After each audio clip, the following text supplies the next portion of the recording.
It's a beautiful morning and it is the eve of Christmas. I'm so glad. I'm so happy. And yes, I'm welcoming you this morning with so much delight to Morning Spring and Western Spring Television. This is where we say it as it is. That's the motto of the station. And then this is where we also bring you up to speed on what is happening around you. My name is Timito Peajijolaoluwaola, and this is the midweek installment of Morning Spring and Western Spring Television, where we serve you the headlines and then bring you topical discussions on, trending and important issues in the polity.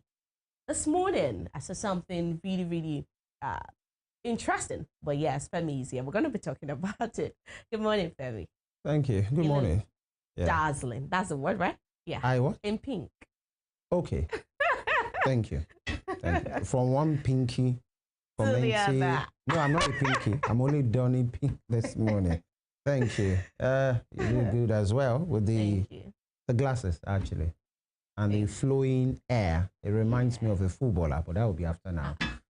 Femi Ojo is my name, and I welcome you to Morning Spring as well. Yeah. Just like Dr. said, it's a day, few hours before Christmas, excitement in the air, and all of those things. But then we still have a work to do. It's about speaking truth to power and speaking about issues that truly matter to the generality of the people. And of course, we do that by letting you get informed about headlines, of the front pages, on the front pages of major dailies. And of course, we converse after that. Yesterday, there was a media chart, in Ibadan, put together by the office of the governor of the state, Makinde, and of course, it was an expose.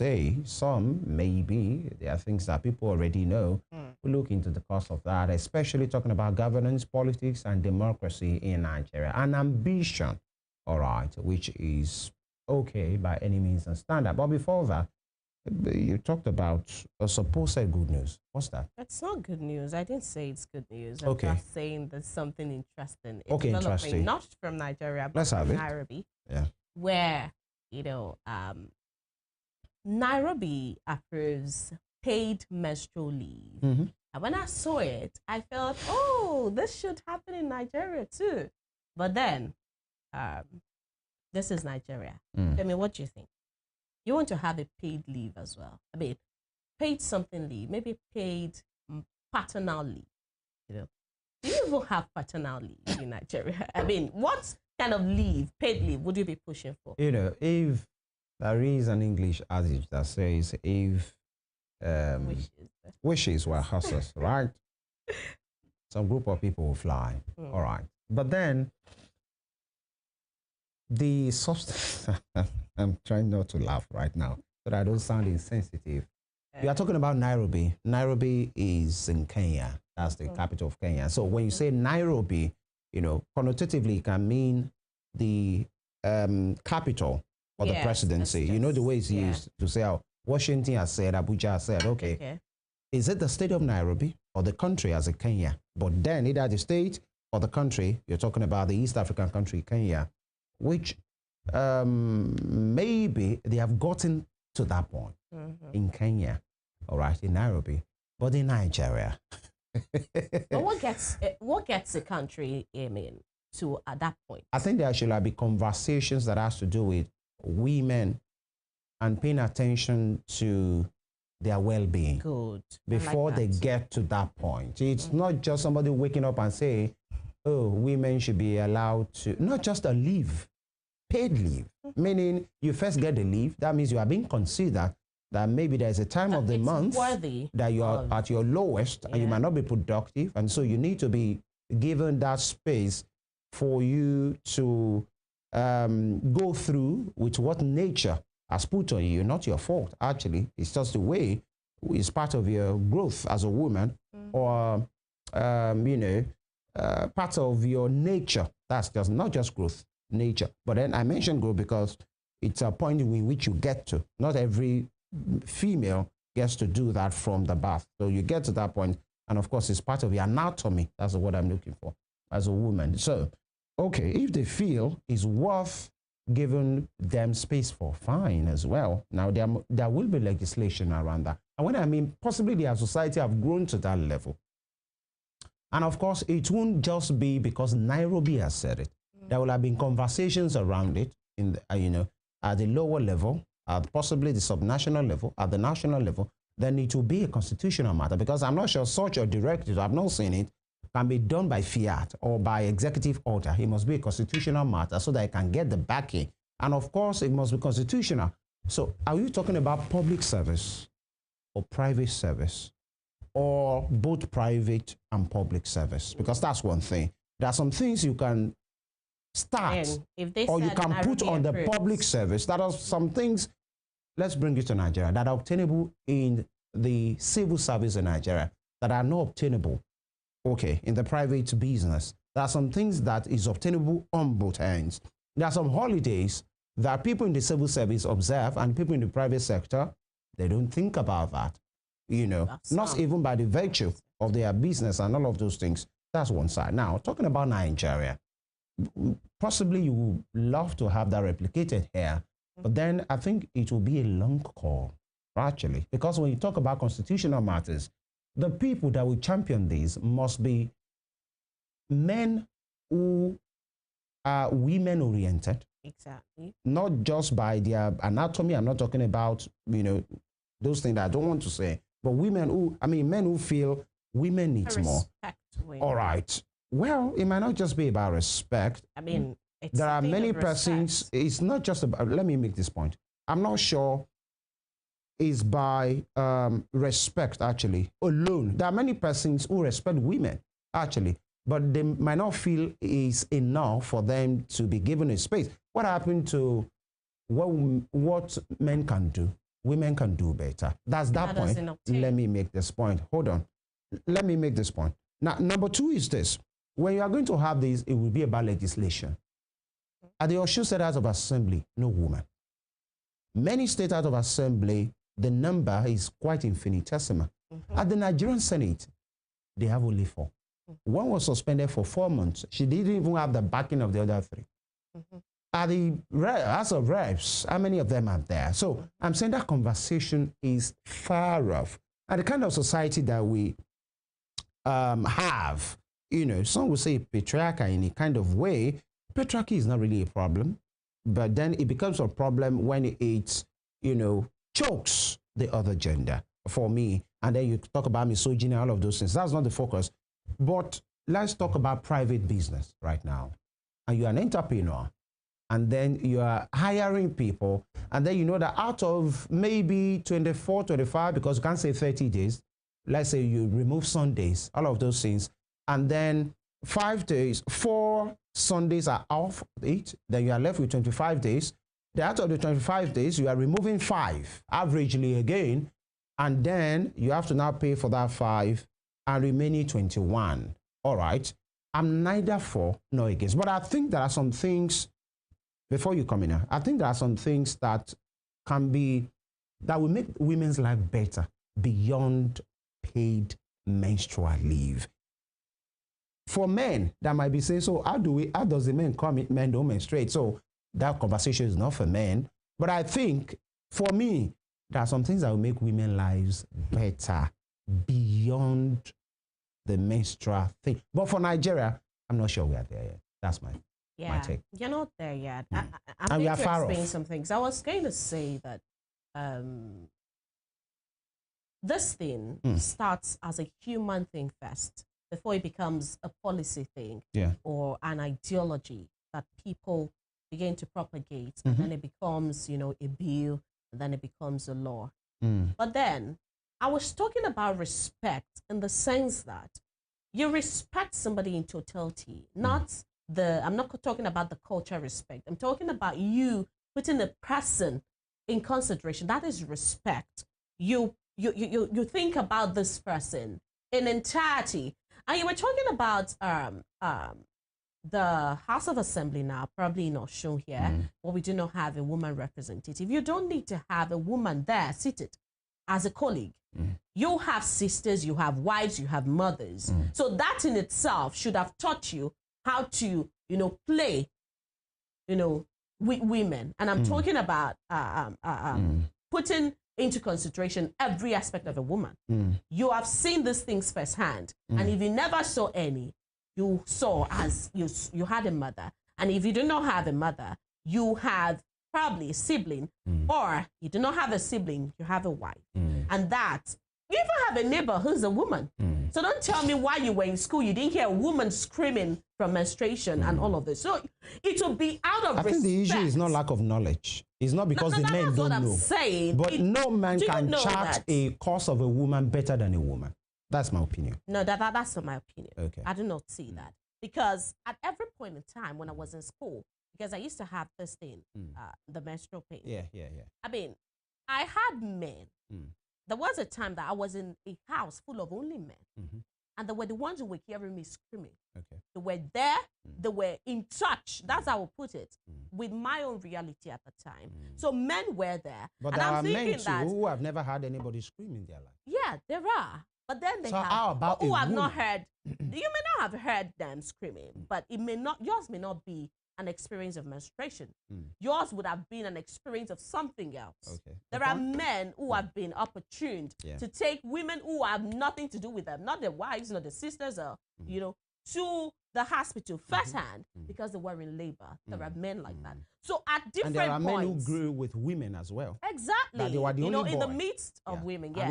Who I am saying that it is a human thing first. You have to be in touch with that reality. You cannot tell me that there is no point in your life that you didn't see a thing that is peculiar to a woman. I'm not telling you. You would have. I'm saying that nobody can say that. So how about the economic angle to that? Huh? How about the economic angle to What's that? economic or not economic? I mean, if you can have a woman, you should. I mean, women bring a lot to your business. We all know that. People leverage on women. So you are waiting for the day that one will fly in Nigeria. I'm waiting, honestly. And I also want better work conditions for men. Okay. I mean, I see that, men also need this paternity. Maybe I'm not saying that they need a paternity leave as well. People have been saying it. Yeah. I think it should be a discussion. obtains in Lagos. It obtains in Lagos. It should be a discussion. But it's not a paid one. People should, really have. At least start with a leave. Yeah. They need it because most as times for the paternity leave, I think and it pays. And their women, their I think it pays. Yeah, and this is not me being masculine in nature. Before we hit the breaks now, I think when you give a man that breaks, it helps the women more, and I will explain. That's what I was about. The paternity thing. I think the first major, absolute, trustworthy support that any new mother can have is that of her husband. For you to turn, possibly when you wake up and you see the man there, that's the best that any woman, even beyond the mother has their role, possibly the man's mother or the lady's mother. But the first thing is, my spouse is there. Partner. All right, so, and the way it works, I think it obtains in Lagos. I stand to be corrected now. I think it's 2 weeks in Lagos, and that works, especially that first 3 days. That first one. And it depends on even the circumstance of that birth. There are some that are so smooth, luckily so smooth. For second day, they're at home.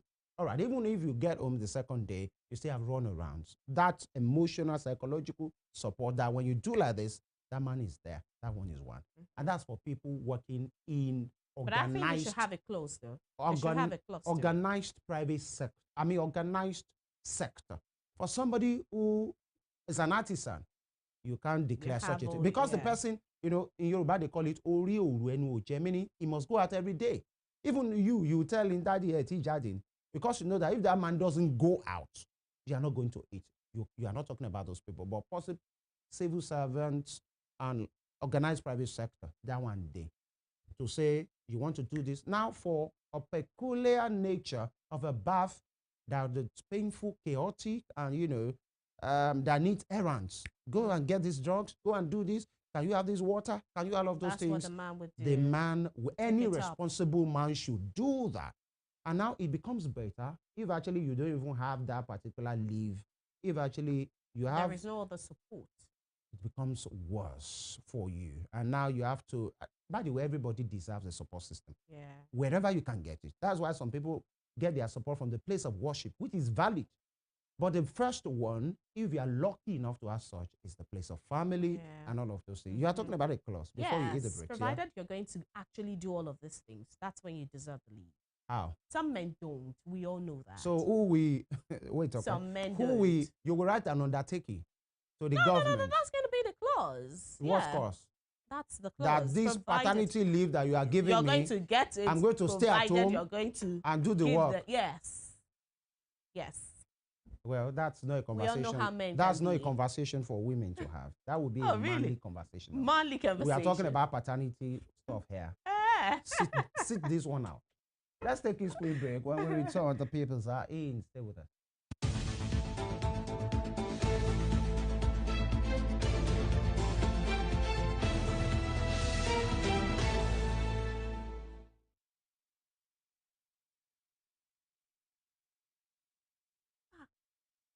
Right, we kickstart the newspaper segment for today from the front page of the Nigerian Tribune. The Tribune for today.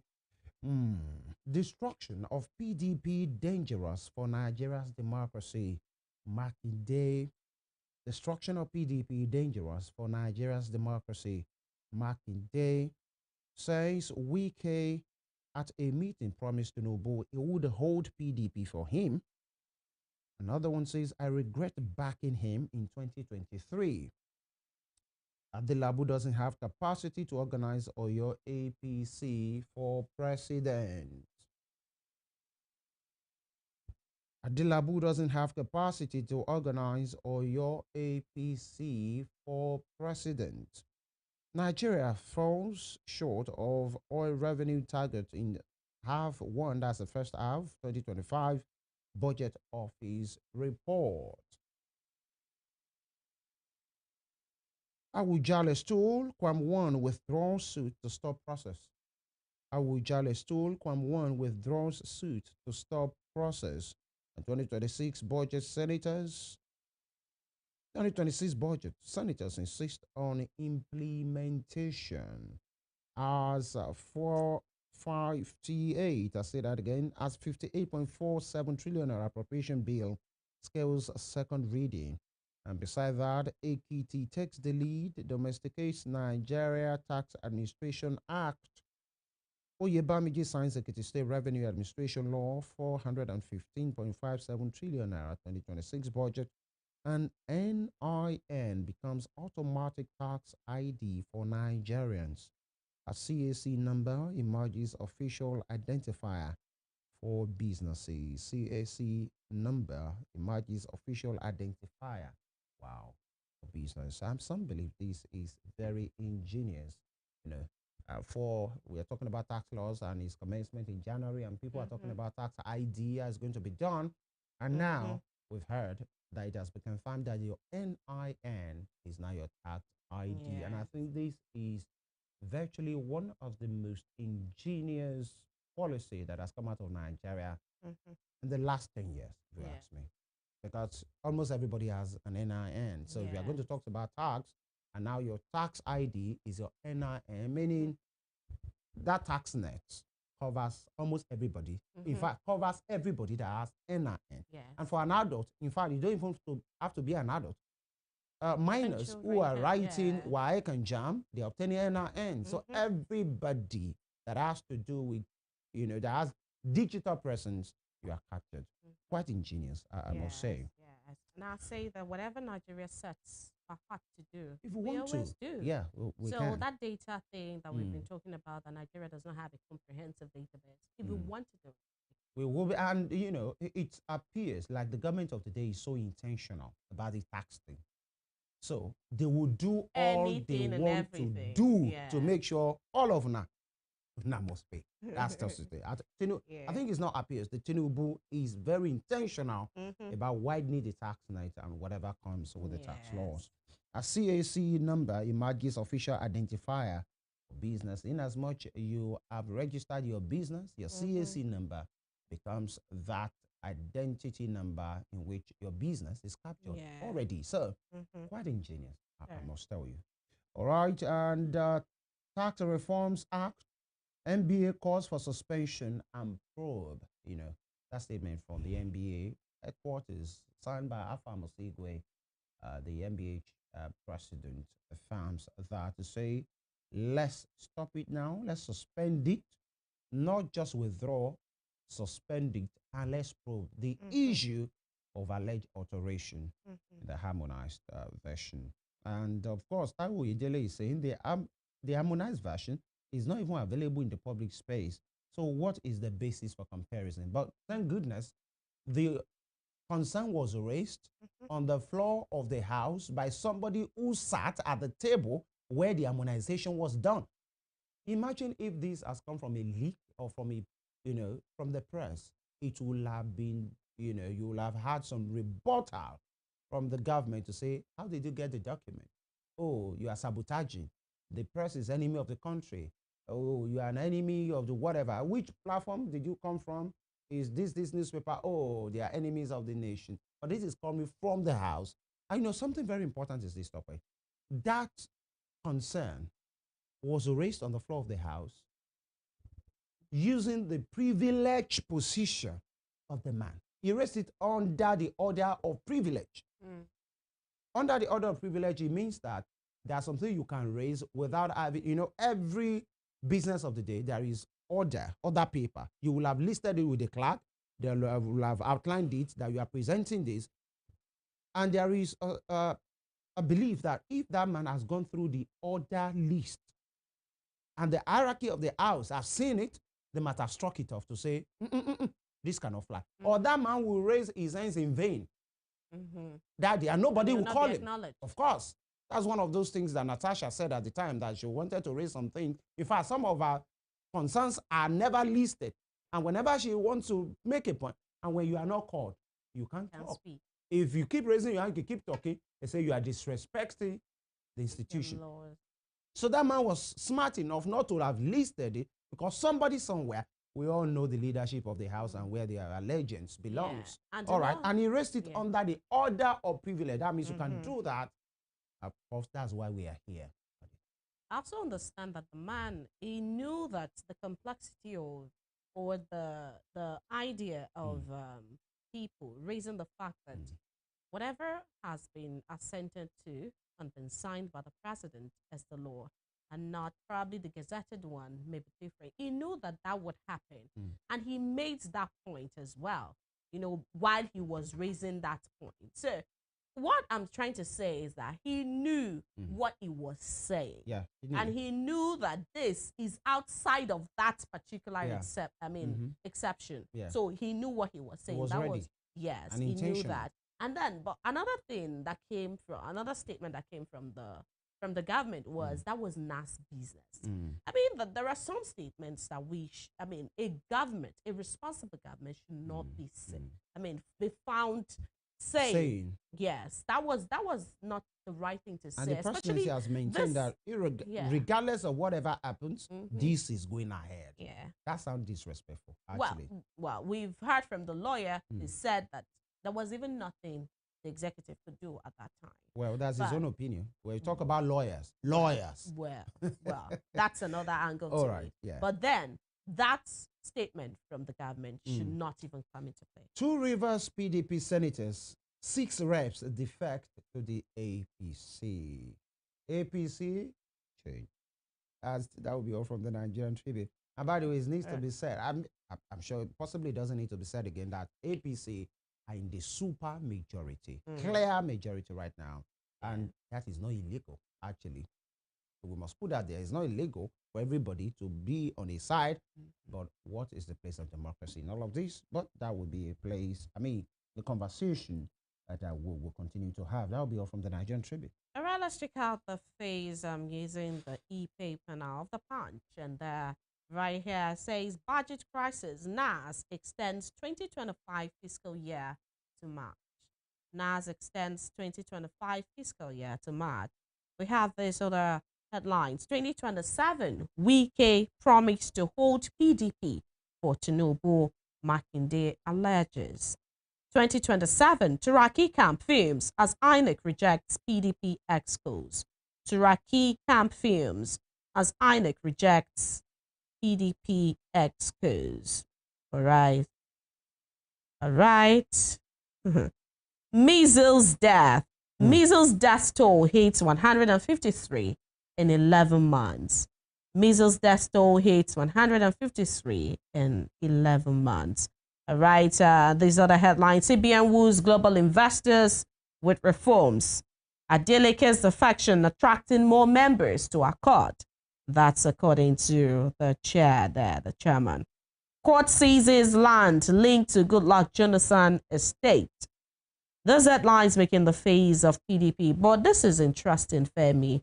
Turaki camp fumes as INEC rejects PDP excuse. Yesterday, from the media chat, we were hearing Governor Seyi Makinde saying that the PDP does not have a faction and that Wike just wanted it to look like there was a faction. That was one.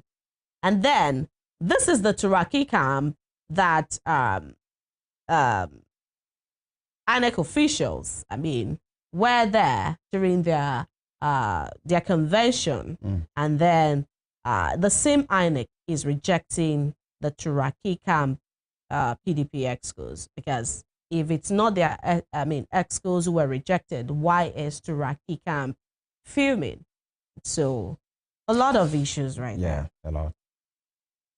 All right, those headlines on Punch newspaper this morning. This day newspaper is next. Makinde, Wike promising to hold down PDP for Tinubu sparked our disagreement.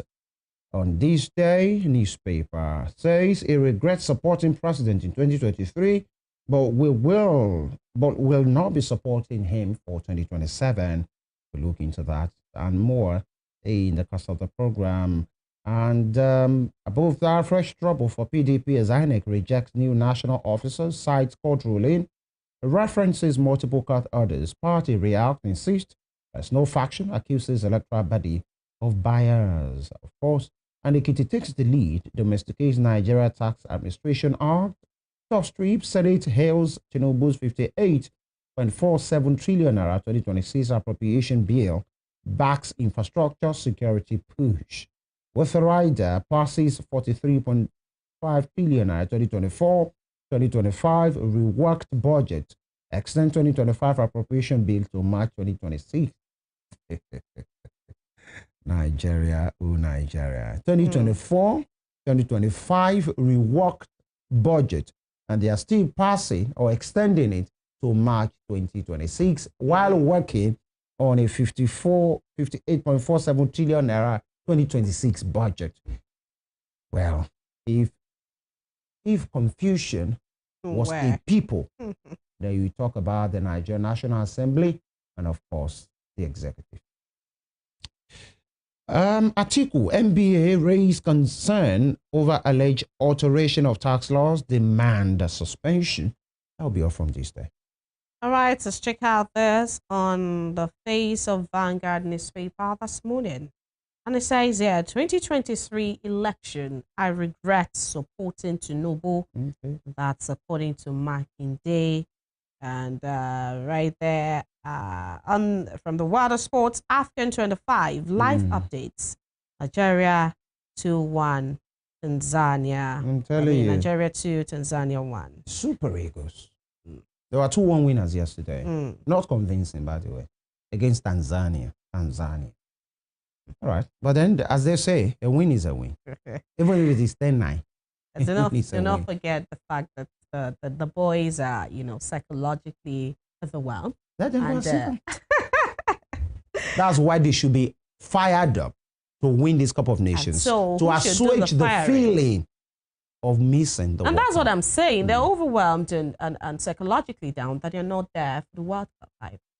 So it's a lot. I'm sure Nigerian fans doesn't want to hear any of this. NIN CAC numbers to become tax IDs from 2026, says FIRS. NIN CAC numbers to become tax IDs from 2026, says FIRS. All right, those headlines right there on Vanguard newspaper this morning.